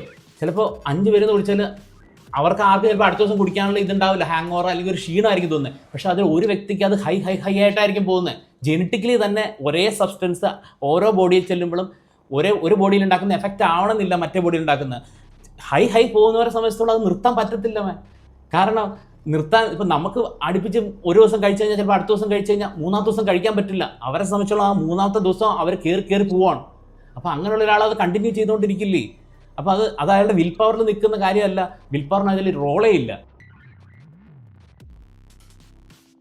ഓക്കെ ഡോക്ടർ, നമ്മളിപ്പം ഇൻഡിവിജ്വൽ ഡിഫറൻസസിനെ പറ്റിയാണ് ഡ്രഗ് യൂസേജ് പറഞ്ഞുകൊണ്ടിരുന്നത്. ഞാൻ പഠിച്ചു വളർന്നതെല്ലാം വെളിയിലാണ്. എനിക്ക് ഒരുപാട് തരത്തിലുള്ള ഫ്രണ്ട്സ് ഉണ്ട്. ഇതിൽ പലരും ഇത് യൂസ് ചെയ്തിട്ടുള്ളവർ കോളേജിൽ പഠിക്കുമ്പോൾ അല്ലെങ്കിൽ വർക്ക് ചെയ്തവർ യൂസ് ചെയ്തവരുണ്ട്, ചെയ്യാത്തവരുണ്ട്. ഇത് ചെയ്തവരിൽ ഞാൻ പറയാം. ഞാൻ ഒരു 3 ടൈപ്സ് ഓഫ് പീപ്പിളിനെ കണ്ടിട്ടുണ്ട്. ഫസ്റ്റ് ടൈപ്പ് ഓഫ് പീപ്പിൾ ഇത് യൂസ് ചെയ്യും, അവർക്കൊരു ഹൈലി അച്ചീവബിൾ ആയിട്ടുള്ള കരിയർ കയ്യിലുള്ളവരായിരിക്കും. പക്ഷേ അവരങ്ങ് കളഞ്ഞു കുളിക്കുകയാണ് ഈ കരിയർ. സെക്കൻഡ് പാർട്ടി, അവർക്കൊരു വളരെ നോർമൽ കരിയറിൽ പോകുന്നവരായിരിക്കും. പക്ഷേ ഇത് യൂസ് ചെയ്യുന്നതോടുകൂടി അവർ കരിയറിൽ അങ്ങ് ഓവർ അച്ചീവിങ് ചെയ്യുകയാണ്. തേർഡ്, അവർ ഡേ ടു ഡേ ലൈഫിൽ വർക്കിന് പോകാനും വർക്കിൽ 8 hours 9 hours ഉണർന്നിരിക്കാനും തിരിച്ചു വരുമ്പോൾ നല്ലൊരു സ്ലീപ്പ് സൈക്കിൾ കിട്ടാനും ഒക്കെ യൂസ് ചെയ്യുന്നുണ്ട്. ഈ 3 പേരും ജീവിക്കുന്ന ഒരേ സമൂഹത്തിലാണ്. ഈ 3 പേരും അടിക്കുന്നത് ഒരേ ഡ്രഗാണെന്ന് വിചാരിക്കുക. ഇത് എന്തുകൊണ്ടാണ് ചിലർ ഈ ഡ്രഗ് അടിച്ചിട്ട് വളരെ സക്സസ്ഫുൾ ആയി പോകുന്നത്, ചിലർ മാത്രം ഈ ഡ്രഗ് അടിച്ചിട്ട് ഫെയിലിയർ ആവുന്നത്? ഉദാഹരണത്തിന് വൂൾഫ് ഓഫ് വാൾ സ്ട്രീറ്റ് എന്ന് പറഞ്ഞൊരു സിനിമ നമ്മളെല്ലാം കണ്ടിട്ടുണ്ട്. ഈ സിനിമയിൽ ഡിക്കാപ്രിയോയുടെ മെൻറ്റർ അവനോട് പറഞ്ഞു കൊടുക്കുന്നത് തന്നെ ഈ ഒരു ലെവൽ ഓഫ് പ്രഷറിൽ നിനക്ക് നിൽക്കണമെങ്കിൽ തന്നെ ഈ ഡ്രഗ് യൂസ് ചെയ്യണമെന്നാണ്. അതിലവർ ഡ്രഗ് യൂസ് ചെയ്ത് ബില്യണേഴ്സ് ആണ് ആവുന്നത്. അതേപോലെ എത്രയോ കുട്ടികൾ ഈ ഡ്രഗ് യൂസ് ചെയ്തിട്ട് സെമസ്റ്റർ എക്സാം പോലും എഴുതാൻ പറ്റാതെ കോഴ്സ് ഡ്രോപ്പ് ഔട്ട് ചെയ്തിട്ട് ഇതിൽ പെഡലറായിപ്പോയി പിന്നെ സെൻട്രൽ ജയിലിൽ പോകുന്നു. ഇവരെല്ലാം അടിച്ചത് ഒരേ ഡ്രഗാണ്. ഇതിലെന്താണ് വ്യത്യാസം? ഇത് ഇൻഡിവിജ്വൽ ഡിഫറൻസസ് ആണോ, അതോ ഇൻഡിവിജ്വലി ഡ്രഗ് ക്രിയേറ്റ് ചെയ്യുന്ന വ്യത്യാസമാണോ, അതോ ഈ ഡ്രഗ് യൂസേജിന് ശേഷം ഇവർ വേൾഡിനെ കാണുന്ന ഒരു പെർസെപ്ഷൻ്റെ വ്യത്യാസമാണ്? നമ്മൾ ആദ്യമേ പറഞ്ഞൊരു കാര്യമുണ്ടല്ലോ, നമ്മളൊരിക്കലും ലഹരി യൂസ്ഫുൾ ആണെന്നുള്ള ഒരു മെസ്സേജ് അല്ല ഈ കോൺവെർസേഷനിൽ ഞാൻ പറയാൻ ഉദ്ദേശിക്കുന്നത്. കാരണം അങ്ങനെ ഒരു തെറ്റിദ്ധാരണ ആർക്കും വേണ്ട.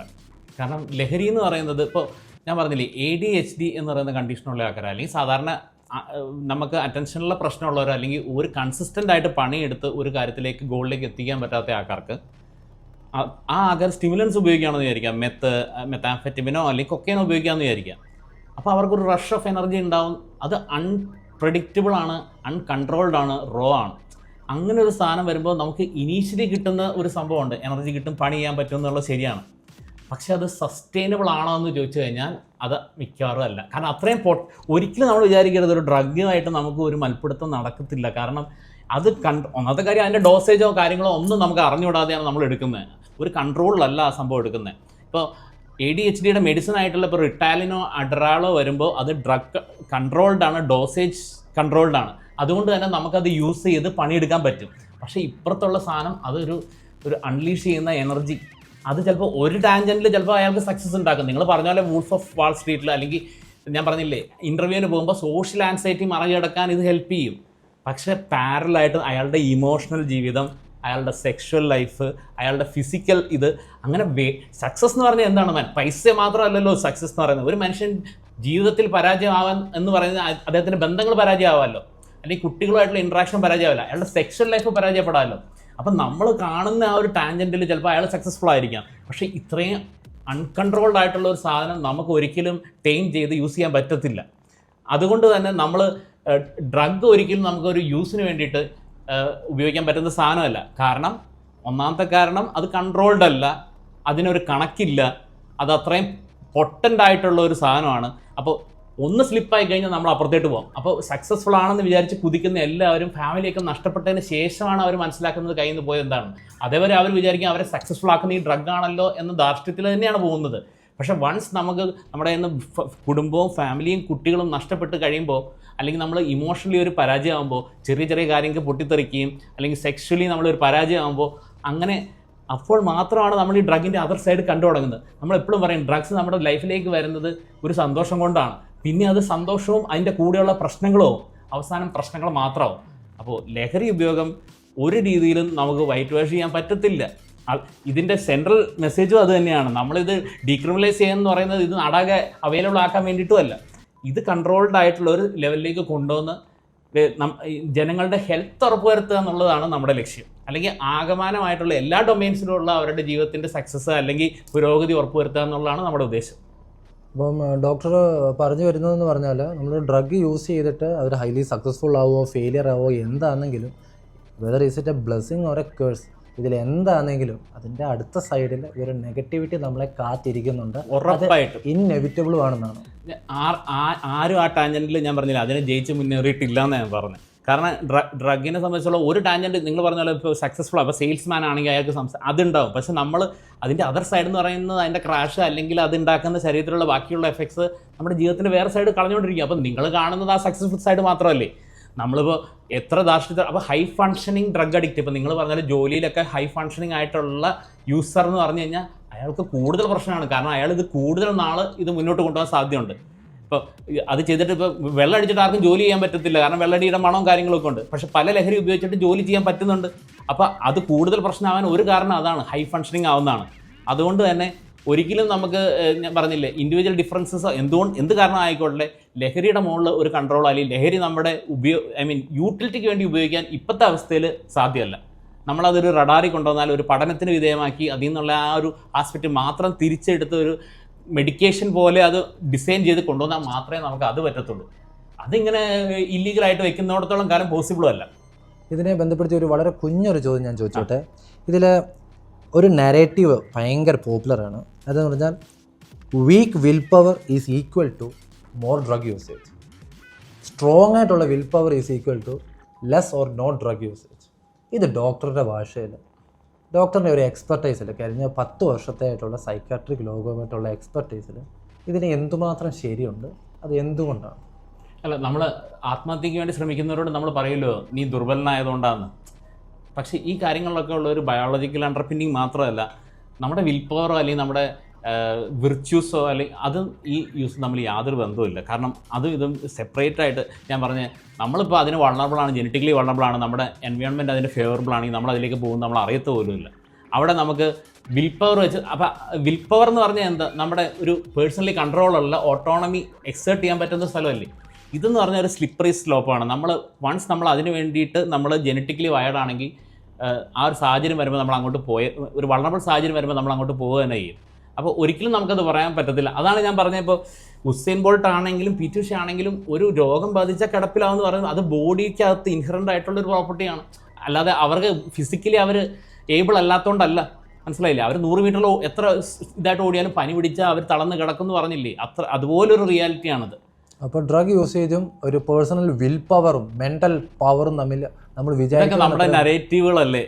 അല്ലാതെ ഞാൻ പറഞ്ഞില്ല, ഇപ്പോൾ സൂസൈഡ് ചെയ്യുന്നവരെ നീ ദുർബലനാവരെന്ന് പറയും, കരയുന്ന ആണുങ്ങളോട് നീ ദുർബലനാവരെന്ന് പറയും.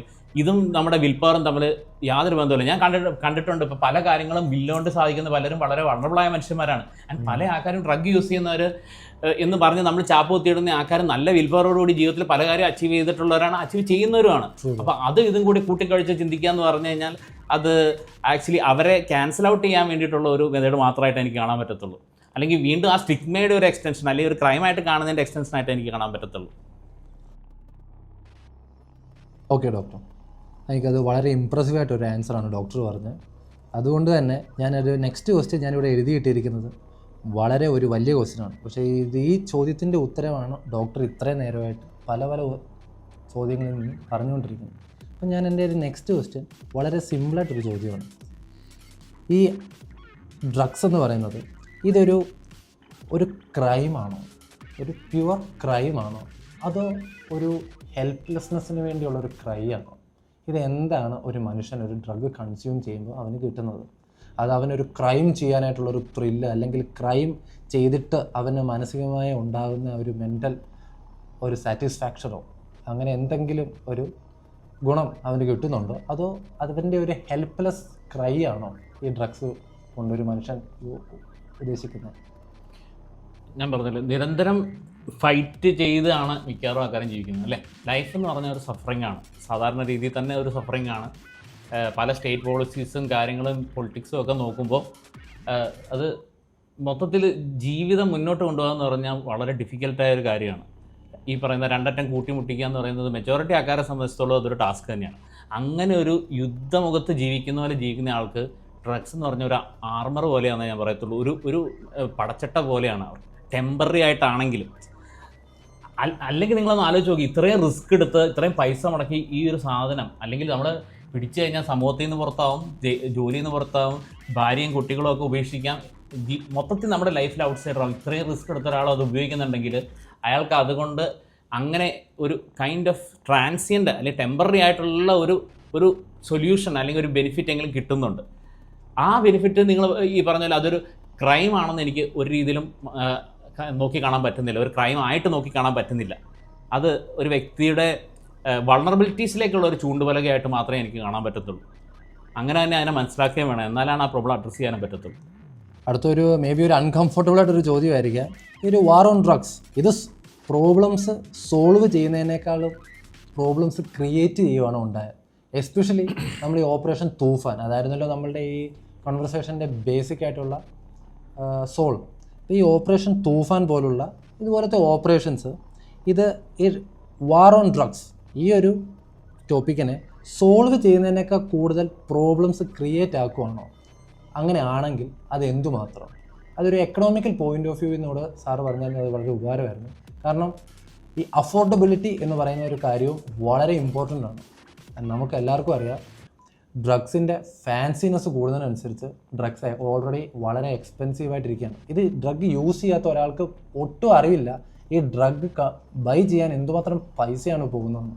അപ്പോൾ ഇങ്ങനത്തെ ഓപ്പറേഷൻ തൂഫാൻ അല്ലെങ്കിൽ ഓരോ ഓപ്പറേഷന് ശേഷവും ഡ്രഗ് സപ്ലൈയിൽ വളരെ ഒരു ഡെഫിസിറ്റാണ് ഉണ്ടാകുന്നത്. അപ്പം എപ്പോഴും നമുക്കറിയാം, ഒരു എക്കണോമിക് സ്റ്റുഡൻ്റ് ആയ ഒരു ബേസിക് എക്കണോമിക് സ്റ്റുഡൻസിന് വരെ അറിയാം, സപ്ലൈ കുറഞ്ഞാൽ ഡിമാൻഡ് ഹൈ ആവും. ഡിമാൻഡ് ഹൈ ആവുന്നൊരു മാർക്കറ്റിൽ പ്രൈസ് ഓവർ ദ റൂഫ് ആവും. അപ്പോൾ അറ്റ് ദി എൻഡ് ഓഫ് തൂഫാൻ ഈ പ്രൈസ് ഹൈക്ക്, അതും ഈ ഹൈക്ക് ബെനിഫിറ്റ് ചെയ്യുന്നത് കാർട്ടൽസുമാണ്. ഈ ഒരു പ്രൈസ് ഹൈക്കിനെ അല്ലേ, ഇത് 100% തുടച്ചു നീക്കാൻ പറ്റില്ല എന്ന് എല്ലാവർക്കും അറിയാം. അപ്പോൾ ഈ ഒരു ശാശ്വതമായ ഈ ഒരു മൂവ്മെൻറ്റ് പോലും, ഈ ഒരു മൂവ്മെൻറ്റിന് ശേഷം വരുന്ന ഒരു അൺറീസണബിൾ പ്രൈസ് ഹൈക്കിനെ അല്ലേ നമ്മളെ ഒരു എക്കണോമിക് പോയിൻ്റ് ഓഫ് വ്യൂവിൽ നിന്ന് സ്റ്റാൻഡ് ഔട്ട് ചെയ്യുന്നത്?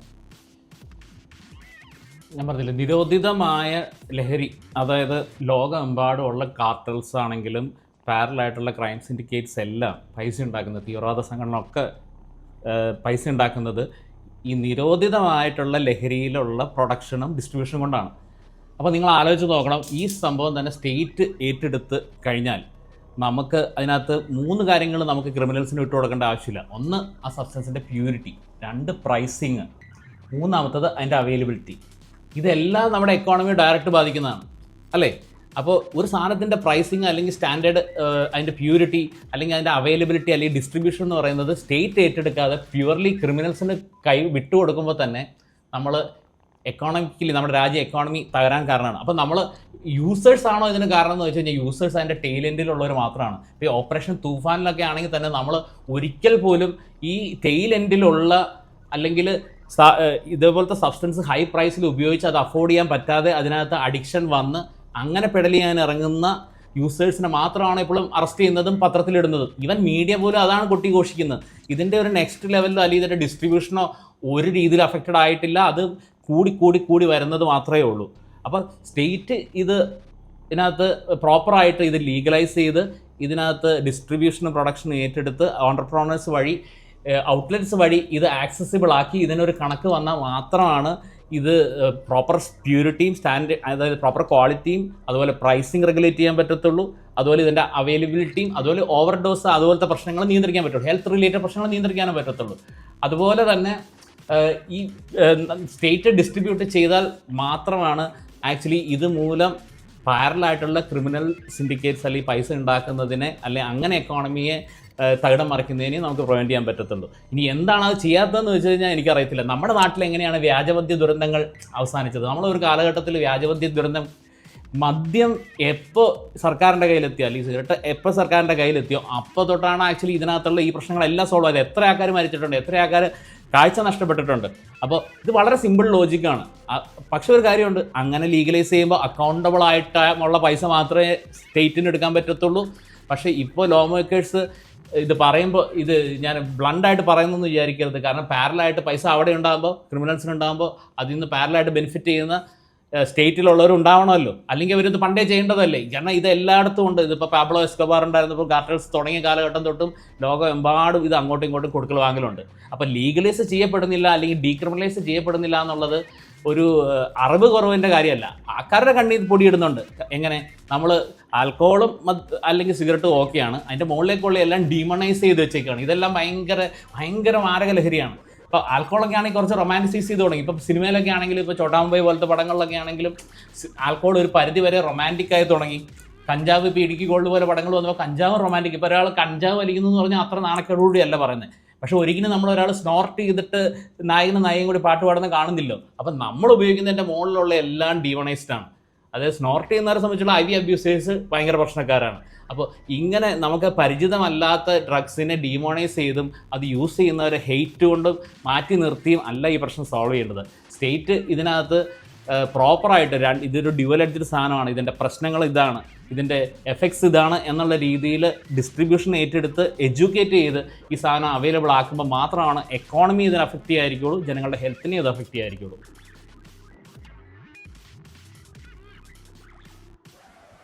അപ്പോൾ ഡോക്ടർ, നമ്മൾ ഈ സെഷന് വൈൻഡപ്പ് ചെയ്യാൻ പോവുകയാണ്. അപ്പോൾ എൻ്റെ ലാസ്റ്റ് ക്വസ്റ്റ്യൻ ഉണ്ട്. അതിന് മുമ്പേ ഒരു 3 കുഞ്ഞു ചോദ്യങ്ങളുണ്ട്. ഈ കുഞ്ഞു ചോദ്യങ്ങൾ നമ്മളുടെ കമ്മ്യൂണിറ്റിയിലുള്ള മെമ്പേഴ്സാണ് ചോദിച്ചത്. ഡോക്ടറുമായിട്ടുള്ള എപ്പിസോഡ് നടക്കാൻ പോവുകയാണെന്ന് അറിഞ്ഞപ്പോൾ അവർ ചോദിച്ചതാണ്. ഇതിൽ ഫസ്റ്റ് ചോദ്യം എന്ന് പറഞ്ഞാൽ, കഞ്ചാവ് സാറേ ഇലയാണ്, ബാക്കിയൊക്കെ ഇൻഡസ്ട്രിയിൽ അല്ലെ ഫാക്ടറിയിൽ ഉണ്ടാക്കുന്ന പൊടികളാണ്. അപ്പോൾ കഞ്ചാവ് ഹെൽത്തിയാണ്, ബാക്കിയുള്ള പൊടികളൊന്നും അൺഹെൽത്തിയുമാണ്. അപ്പോൾ ഞങ്ങൾ പൊടിയൊന്നും യൂസ് ചെയ്യുന്നില്ല, കഞ്ചാവ് മാത്രമേ യൂസ് ചെയ്യുന്നുള്ളൂ. പറ, ഞങ്ങൾ ഹെൽത്തി അല്ലേ എന്നുള്ളതാണ് ആദ്യത്തെ ചോദ്യം. അല്ല, പ്രകൃതിയിൽ നിന്ന് കിട്ടുന്നത് ഇപ്പോൾ നാച്ചുറൽ വേഴ്സസ് സിന്തറ്റിക് എന്നുള്ള ഒരു ഡിസ്കഷൻ പണ്ടോട്ടേ ആൾക്കാർ പറയുന്നത് കേൾക്കാം. കാരണം നാച്ചുറൽ ആയതുകൊണ്ട് ചില കാര്യങ്ങൾ ഓക്കെ ആണെന്ന് പറയാം. പക്ഷേ ഞാൻ പറഞ്ഞ നേച്ചറിൽ നിന്ന് കിട്ടുന്നു എന്ന് വിചാരിച്ച് നമുക്കത് കണ്ണടച്ചെടുക്കാൻ പറ്റില്ല. ആ ക്ലാസിഫിക്കേഷൻ മൊത്തത്തിൽ പ്രശ്നമാണ്. കാരണം എന്താണെന്ന് വെച്ചാൽ, ഇപ്പോൾ പല കാര്യങ്ങളും ഇപ്പോൾ നേച്ചറിൽ നിന്ന് കിട്ടുന്നത് പോയിസണസ് ആവാം, അല്ലെങ്കിൽ അതിൻ്റെ ക്വാണ്ടിഫൈ ചെയ്യാൻ പറ്റാത്തൊരു സാധനമാണല്ലോ നേച്ചറിൽ നിന്ന് കിട്ടുന്നത്. ഇപ്പോൾ എത്ര നല്ല സാധനം ആയിക്കോട്ടെ, അത് നമ്മൾ 10 ഇരട്ടി കഴിച്ച് കഴിഞ്ഞാൽ അത് പ്രശ്നമാകുമല്ലോ.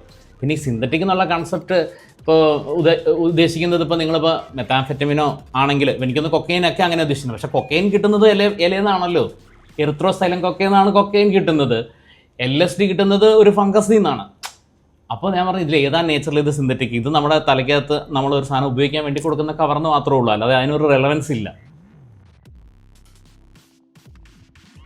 Okay doctor. ഇനി രണ്ടാമത്തെ ക്വസ്റ്റ്യൻ എന്ന് പറഞ്ഞാൽ, ഡോക്ടറിൻ്റെ ക്ലിനിക്കിലേക്ക് നടന്നു കയറുന്ന ഒരാൾ, ഇതിൻ്റെ ഒരു പ്രോബ്ലം നേരിടുന്ന ഒരാളാണ്. അദ്ദേഹം ഐദർ ഒരു യൂസർ ആവാം, അല്ലെങ്കിൽ ഒരു അഡിക്റ്റ് ആവാം, അല്ലെങ്കിൽ ഒരു അബ്യൂസർ ആവാം. ഇങ്ങനെയാണ് 3 എണ്ണം പോകുന്നത്. അതിൽ ഞാനൊരിടത്ത് വായിച്ചിട്ടുണ്ട്, ഒരു നേർത്ത ലൈനിൻ്റെ ഡിഫറൻസ് മാത്രമേ ഇവർ 3 പേരും തമ്മിലുള്ളൂ എന്ന് ഞാൻ വായിച്ചിട്ടുണ്ട്. ഇത് ശരിയാണോ? അതോ ഡോക്ടർ എങ്ങനെയാണ് ഒരു യൂസറിനെയോ അഡിക്റ്റിനെയോ അല്ലെങ്കിൽ അബ്യൂസറിനെയോ തമ്മിൽ ഡിഫറൻഷ്യേറ്റ് ചെയ്യുന്നത്?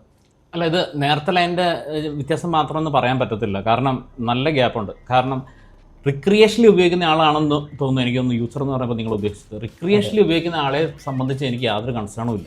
അതായത് വൺസ് ഇൻ എ വൈൽ, ഒരു 3 or 4 months കൂടുമ്പോൾ, കൂട്ടുകാർ കൂടുമ്പോഴോ, അല്ലെങ്കിൽ അങ്ങനെ ഒരു സാഹചര്യം വെച്ചാൽ നമ്മളെല്ലാവരും കൂടി കൂടുമ്പോൾ ഇതിൽ ഏത് ഡ്രഗ് ഉപയോഗിച്ചാലും അതിന് അത്ര വലിയൊരു സിഗ്നിഫിക്കൻസ് ഇല്ല. പിന്നെ അതിൻ്റെ പൊട്ടൻഷ്യൽ ഇപ്പോൾ 1 time കൊണ്ട്, ഇപ്പോൾ കാനബിസ് യൂസ് കൊണ്ടോ അല്ലെങ്കിൽ 1 time മെത്താംഫെറ്റമിൻ യൂസ് കൊണ്ടോ നിങ്ങൾക്ക് ജെനറ്റിക് വൾണറബിലിറ്റി ഉണ്ടെങ്കിൽ നിങ്ങളൊരു സൈക്കോട്ടിക് ഡിസോർഡറൊക്കെ വരാനുള്ള സാധ്യതയുണ്ട്. അതില്ല എന്നല്ല ഞാൻ പറയുന്നത്. പക്ഷേ റിക്രിയേഷനിൽ ഉപയോഗിക്കുന്ന ആളൊരു purely substance point of view എന്ന് നമ്മൾ അത്ര കൺസേൺഡ് അല്ല. ഇപ്പോൾ പലരും പറയും, ഡോക്ടർ ഞാൻ സിഗരറ്റ് വലിക്കും, അല്ല ഒരു ആഴ്ചയിൽ ഒരു സിഗരറ്റ് വലിക്കും. അത് മോറലി കാണുന്നത് കൊണ്ടാണ് നിങ്ങൾക്കത് പ്രശ്നമാകുന്നത്. കാരണം ഒരു സിഗരറ്റ് ആഴ്ച വലിക്കുന്നത് ഞാൻ പറഞ്ഞില്ലേ, അത് മെഡിക്കലി പോലും നമുക്ക് അതിൻ്റെ റിസ്ക് അസസ് ചെയ്യുമ്പോൾ അത്രയും സിഗ്നിഫിക്കൻറ്റ് റിസ്ക് ആയിട്ട് പറയാൻ പറ്റില്ല. എന്നാൽ റിസ്ക് ഉണ്ടോ എന്ന് വെച്ച് കഴിഞ്ഞാൽ ഇപ്പോൾ ആർക്ക് വേണമെങ്കിലും ആർഗ്യൂ ചെയ്യാൻ റിസ്ക് വരാം, അല്ലെങ്കിൽ അത്രയും നിസ്സാരമായ സ്മോക്കിംഗ് കൊണ്ട് തന്നെ നമുക്ക് ചേഞ്ചസ് വരാം, അല്ലെങ്കിൽ ക്യാൻസർ വരാം എന്നൊക്കെ പറയാമെന്നല്ലാതെ നമ്മളൊരു മെഡിക്കലി ക്വാണ്ടിഫൈ ചെയ്യുമ്പോൾ അതിന് വലിയ സിഗ്നിഫിക്കൻസ് ഇല്ല. വൺസിനെ വയൽ കഞ്ചാവ് വലിക്കുന്ന ആളോട് എനിക്കതിനകത്ത് റോളില്ല. അത് നിങ്ങളുടെ കാര്യമാണ്. മോറലി ജഡ്ജ് ചെയ്യുക എന്നുള്ളത് നമ്മുടെ റോളല്ലല്ലോ. പക്ഷേ ഹാംഫുൾ യൂസ് എന്ന് പറയുന്നൊരു കൺസെപ്റ്റ് ഉണ്ട്. ഹാംഫുൾ യൂസ് എന്ന് പറയുന്നത് നിങ്ങൾക്കതൊരു പ്രശ്നമായി തുടങ്ങുമ്പോഴാണ്. ആൻഡ് ഇല്ലീഗലായ സബ്സ്റ്റൻസ് ബൈ ഡെഫിനീഷൻ തന്നെ ഹാംഫുൾ യൂസാണ്. കാരണം നമ്മളൊരു ക്രിമിനൽ ഇതുമായിട്ട് ബന്ധപ്പെട്ട് യൂസ് ചെയ്യുമ്പോൾ തന്നെ നമ്മളെടുക്കുന്ന റിസ്ക്, അങ്ങനത്തെ കാര്യങ്ങൾ, അല്ലെങ്കിൽ നമ്മളിപ്പോൾ നമ്മുടെ ബാക്കിയുള്ള റോള് നെഗ്ലക്റ്റ് ചെയ്തുകൊണ്ട് യൂസ് ചെയ്യുന്നത്, അതൊക്കെ ഹാംഫുൾ യൂസ് തന്നെയാണ്. അല്ലെങ്കിൽ ആ റിസ്ക് എടുത്ത് നമ്മൾ ചെയ്യുന്നതൊക്കെ ഹാംഫുൾ യൂസാണ്. പക്ഷേ ഏറ്റവും ഇമ്പോർട്ടൻ്റ് അഡിക്റ്റ് അല്ലെങ്കിൽ ഡിപ്പെൻഡൻസ് പാറ്റേൺ എന്നുള്ളതാണ്. കാരണം അതാണ് നമുക്കുള്ള ജെന്യുവൻ കൺസെപ്റ്റ്. ആൻഡ് ഡിപ്പെൻഡൻസ് പാറ്റേണിൽ പോകുന്ന ഒരാളെ നമ്മൾ ഫസ്റ്റ് തിങ് നമ്മൾ അദ്ദേഹത്തിന് we have to see that person, അല്ലെങ്കിൽ നമ്മൾ അണ്ടർസ്റ്റാൻഡിങ് വേണം. കാരണം എന്താ പറയുക, പ്യുവർലി എംപതറ്റിക് ആയിട്ട് മാത്രം ആ മനുഷ്യനെ കണ്ടാൽ മാത്രമേ നമുക്ക് അദ്ദേഹത്തെ കണക്ട് ചെയ്യാനും ചികിത്സിക്കാനും പറ്റുള്ളൂ. ഒരിക്കലും നിങ്ങൾക്ക് ഇപ്പോൾ അഡിക്ഷനുള്ള ഡിപ്പെൻഡൻസ് ഉള്ള ഒരാളോട് നമുക്ക് പറയാൻ പറ്റത്തില്ല എന്നാൽ നിർത്തിക്കോ, അത് മേടിക്കാമായിരുന്നൂടെ. കാരണം ആ ഡിപ്പെൻഡൻസ് ക്രിയേറ്റ് ചെയ്യുന്ന ഒരു കൈൻഡ് ഓഫ് ഒരു സ്റ്റാൻഡേർഡുണ്ട്. ആ സ്റ്റാൻഡേർഡിൽ മനുഷ്യൻ അത് നിർത്തിക്കഴിഞ്ഞാൽ അദ്ദേഹം അനുഭവിക്കുന്ന വിഡ്രോവൽ എന്ന് പറഞ്ഞു കഴിഞ്ഞാൽ അദ്ദേഹത്തെ അങ്ങോട്ടേക്ക് തിരിച്ചെത്തിക്കുന്നതാണ്. കാരണം വൺസ് ആ പാറ്റേണിൽ ഒരു സാധനം എത്തിക്കഴിഞ്ഞാൽ, ഡെയിലി പാറ്റേണിൽ, ഇതിലേത് ലഹരിയാണെങ്കിലും, ആൽക്കഹോൾ ആണെങ്കിലും സിഗരറ്റ് ആണെങ്കിലും ഒക്കെയാണ് ഞാൻ പറയുന്നത്, അത് അബ്രപ്റ്റ്ലി നിർത്തിക്കഴിഞ്ഞ് കഴിഞ്ഞാൽ നിങ്ങൾക്ക് സാധാരണ രീതിയിൽ ഫങ്ഷൻ ചെയ്യുന്നതിനോ സാധാരണ രീതിയിൽ ഇമോഷൻസ് പ്രകടിപ്പിക്കുന്നതിനോ ഒക്കെ ബുദ്ധിമുട്ടായിരിക്കും. അവിടെ നമുക്ക് അദ്ദേഹം വീണ്ടും വീണ്ടും സബ്സ്റ്റൻസിലേക്ക് പോകുന്നത് അദ്ദേഹത്തിന് എന്താ പറയുക സ്വിച്ച് ആർമാദിക്കാനല്ല, നോർമലായിട്ട് പെർഫോം ചെയ്യാനായിരിക്കും. ഈ ഹെൽപ്ലെസ്നെസ് മനസ്സിലാക്കാതെ, ആ എമ്പതിയോടെ മനസ്സിലാക്കാതെ നമുക്ക് അദ്ദേഹത്തെ ചികിത്സിക്കാനോ ഒന്നിനും പറ്റത്തില്ല. അദ്ദേഹത്തിൻ്റെ വേണ്ടത് അദ്ദേഹത്തെ ചേർത്ത് നിർത്തുകയാണ് വേണ്ടത്. ഓക്കെ, അപ്പോൾ ഡോക്ടർ പറയുന്നത് നമ്മൾ ഇത് 3 to 4 months അല്ലെ വർഷത്തിലൊരിക്കലൊക്കെ ഇത് യൂസ് ചെയ്യുമ്പോൾ അതുകൊണ്ട് മാത്രമായിട്ട് ഒരു മനുഷ്യൻ്റെ ലൈഫിൽ പ്രോബ്ലം ഒന്നും വരുന്നില്ല. പക്ഷെ അത് എല്ലാ ദിവസവും അതിനൊരു ഡിപ്പെൻഡൻറ്റ് അല്ലെ അഡിക്റ്റ് ആവാതിരിക്കാനായിട്ടുള്ള ഡിസിപ്ലിൻ അയാൾ കാണിക്കണം അത് എന്നുള്ളതാണ്. ജനറലൈസ് ചെയ്ത് പറയാൻ പറ്റുമെന്ന് വെച്ചാൽ ഞാൻ പറഞ്ഞില്ല, അങ്ങനെ ഇപ്പോൾ ഇതിപ്പോൾ കേൾക്കുമ്പോൾ ആൾക്കാർ ഉപയോഗിച്ചോന്ന് പറഞ്ഞു എന്ന് വിചാരിക്കും. പക്ഷേ ഞാൻ പറഞ്ഞ പല റിസ്കി കാര്യങ്ങളും നമ്മളിപ്പോൾ അഡ്വഞ്ചർ സ്പോർട്സ് ചെയ്യുന്നു, അതിന് റിസ്ക് ഇല്ലേ? അപ്പോൾ എല്ലാ റിസ്കി ഇറച്ചിയും മീനും കഴിക്കുന്ന, ഐ മീൻ ഡയബറ്റോജനിക് ആയിട്ടുള്ള എത്രയോ ഡയറ്റ് എല്ലാ ആൾക്കാരും വളരെ, ഇപ്പോൾ ഓണാസദ്യ അതൊരു ഡയബറ്റോജനിക് ഡയറ്റാണ്. അത്രയും ചോറുണ്ടേണ്ട കാര്യമില്ലല്ലോ. അല്ലെങ്കിൽ നമ്മുടെ ഡയറ്റ് അന്ന് വെച്ചാൽ നമ്മൾ ആരെങ്കിലും അതിന് കുറ്റം പറയുന്നുണ്ടോ? അപ്പോൾ അതിന് കുറച്ചും കൂടെ നമുക്ക് അതിനകത്ത് റോളില്ല, ഒരു ഇൻ്റർവെൻഷൻ അതിനകത്ത് റോളില്ല എന്ന് ഞാൻ പറഞ്ഞത്. അല്ലാതെ ഇപ്പം ലഹരി മൊത്തത്തിൽ പ്രശ്നമാണെന്ന് പറയാൻ കേൾക്കാനാണ് എല്ലാവരും ഇഷ്ടപ്പെടുന്നത്. പക്ഷേ ഇതിനകത്ത് ഇപ്പോൾ ഒരു സിഗരറ്റ് മാസത്തിൽ ഒരിക്കൽ വലിക്കുന്നവനും ഡെയിലി 3 സിഗരറ്റ് വലിക്കുന്നതിനും തമ്മിൽ നല്ല വ്യത്യാസമുണ്ട്. ഇപ്പം ഡോക്ടർ ഇതിൽ ഫൈനൽ ക്വസ്റ്റ്യൻ, ഈ കമ്മ്യൂണിറ്റിയിലെ ക്വസ്റ്റ്യൻസ് എന്ന് പറഞ്ഞാൽ ഇത് വളരെ മനോഹരമായ ഒരു ക്വസ്റ്റ്യനാണ്.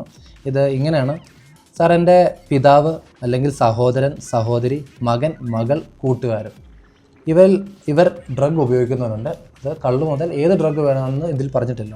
എനിക്കിവരെ ക്രൈമായിട്ട് ഇത് കണ്ട് പണിഷ് ചെയ്യേണ്ട ഒരു താല്പര്യമില്ല. എനിക്കിവരെ ഇതിൽ നിന്ന് എങ്ങനെയൊക്കെ ഹെൽപ്പ് ചെയ്താൽ മതി. എനിക്കിവരെ പോലീസിനെ കൊണ്ട് പിടിപ്പിക്കണമെന്നോ ഇടിക്കണമെന്നോ ഒന്നുമില്ല. ഇവർ ഇതിൽ നിന്നും ഒന്ന് എൻ്റെ ഹെൽപ്പ് കൊണ്ട് ഇവർ ഇതിൽ നിന്നും മോചിതനായി തിരിച്ചു വരണം എന്ന്, എൻ്റെ ബാക്ക് ടു ബാക്ക് റിയൽ ലൈഫിലേക്ക് വരണം എന്നാണ് എൻ്റെ ആഗ്രഹം, വിത്തൗട്ട് എനി പണിഷ്മെൻറ്റ്. അപ്പം അതിനായിട്ട് ഞാനൊരു അഡിക്റ്റിനെ കണ്ടാൽ, ഇത് യൂസറിനെ കണ്ടാൽ, എനിക്ക് അവനെ സഹായിക്കാനായിട്ട്, അവനെ പോലീസിൽ പിടിപ്പിക്കാനല്ല, അവനെ സഹായിക്കാനായിട്ട് എനിക്ക് എന്ത് ചെയ്യാൻ പറ്റും ഇന്ന് നമ്മുടെ ഈ പ്രബുദ്ധ കേരളത്തിൽ?